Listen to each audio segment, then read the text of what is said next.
নমস্কার বন্ধুরা, অর্চনার কিচেনে আপনাদের সবাইকে স্বাগত। আজকে চলে এসেছি একটা সুন্দর রেসিপি নিয়ে। রেসিপিটা হলো চিকেন ফ্রাইড রাইস। তার জন্য আমি একটা কড়াই উনানে বসিয়ে দিয়েছি আর তাতে দিয়ে দিয়েছি 3-4 চামচের মতো সর্ষের তেল। আর এদিকে বোনলেস চিকেন ছোট ছোট করে কেটে নিয়েছিলাম।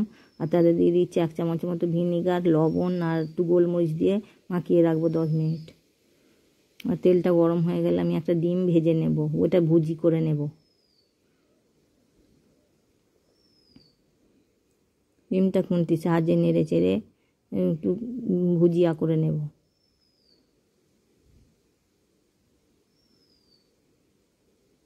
একটু স্বাদ অনুযায়ী লবণ দিয়ে দিলাম।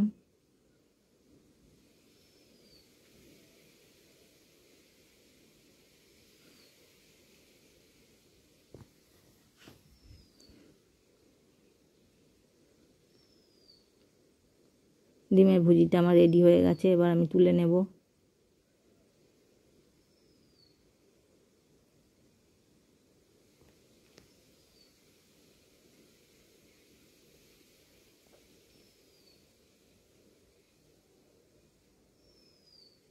এবার কড়াইতে আমি বেশ কিছুটা গাওয়া ঘি দিয়ে দিলাম। ঘিটা গলে গেলে আমি চিকেনগুলো এতে ভেজে নেব। আর একটু গোলমরিচ দিয়ে দিলাম এতে, দিয়ে মাখিয়ে নেব। গোলমরিচের গুঁড়োগুলো দিয়ে ভালো করে মাখিয়ে নিয়ে আমি গরম তেলের ঘিয়ের মধ্যে ছেড়ে দিলাম। আর আঁচটা এই সময় আমি লো করে রেখেছি, মিডিয়াম টু লো ফ্লেমে করতে হবে। হাই ফ্লেমে করা যাবে না, তাহলে ওপরে পুড়ে যাবে আর ভিতরে কাঁচা থেকে যাবে। কন্টিনিউ নেড়ে চেড়ে এটাকে ভেজে নিতে হবে চিকেনের টুকরোগুলোকে।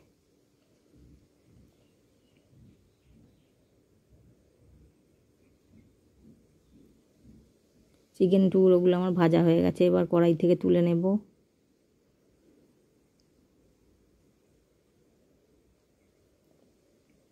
আমি কিছু সবজি কেটে রেখেছিলাম, রসুন, পেঁয়াজ, বিনস, গাজর আর কাঁচা লঙ্কা কুচি করে রেখেছিলাম, সেইগুলো ভেজে নেব। আর এতে ফোড়ন দিয়ে দেবো একটা শুকনো লঙ্কা, একটা তেজপাতা আর 1/2 চামচের মতো গোটা জিরে। ফোড়নটা হয়ে গেলে আমি রসুনের কুচিগুলো ভেজে নেব। 2 চামচের মতো রসুন কুচি দিলাম।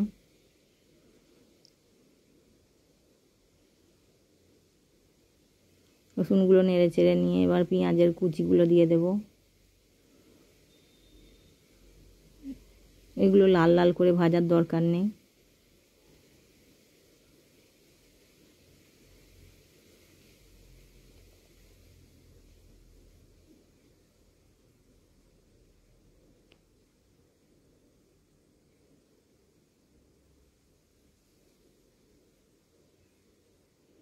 এবার আমি বিনস, গাজর আর লঙ্কার কুচিগুলো দিয়ে ভেজে নেব।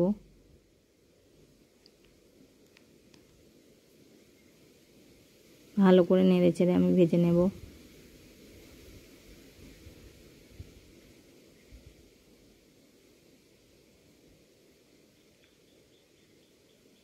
এবার আমি দিয়ে দেবো 3 চামচের মতো সয়া সস।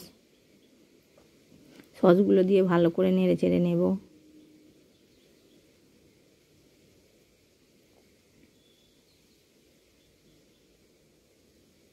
সবজিগুলো আমার ভালো ভাজা হয়ে গেছে। এবার আমি আগে থেকে তৈরি করে রাখা ভাত আমি এর সঙ্গে মিশিয়ে দেব। আমি এখানে মিনিকিট চালের ভাত করেছিলাম, আপনারা চাইলে বাসমতি রাইস করতে পারেন।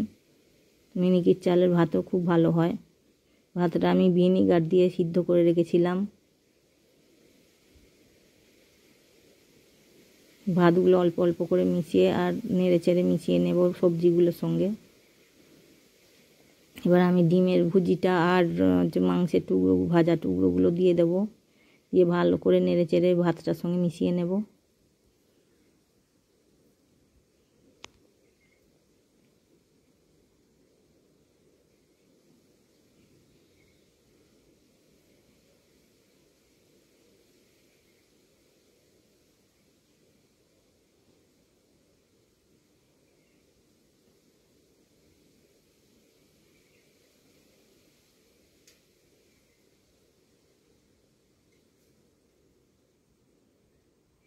আমার চ্যানেলের রান্নাগুলো যদি আপনাদের পছন্দ হয়ে থাকে তাহলে চ্যানেলটিকে সাবস্ক্রাইব করে পাশে থাকার অনুরোধ রইল।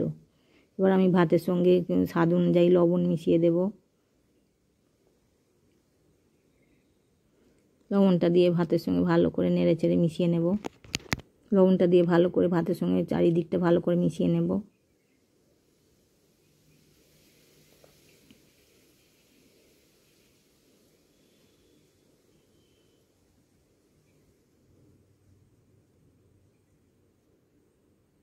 এবার আমি দিয়ে দেবো 2 চামচের মতো পিৎজা অ্যান্ড পাস্তা সস। এই সসটা দিলে ভাতটা খুব টেস্টি হয়, তাই অবশ্যই দেবার চেষ্টা করবেন। আর এই মিনিকেট চালের ভাতও খুব ভালো হয়, একবার বানিয়ে খাবার অনুরোধ রইল। এটা দিয়ে ভালো করে নেড়ে চেড়ে ভাতটার সঙ্গে মিশিয়ে নেব। 1 মিনিট নেড়ে চেড়ে নিলেই আমার ভাতটা রেডি সার্ভ করবার জন্য।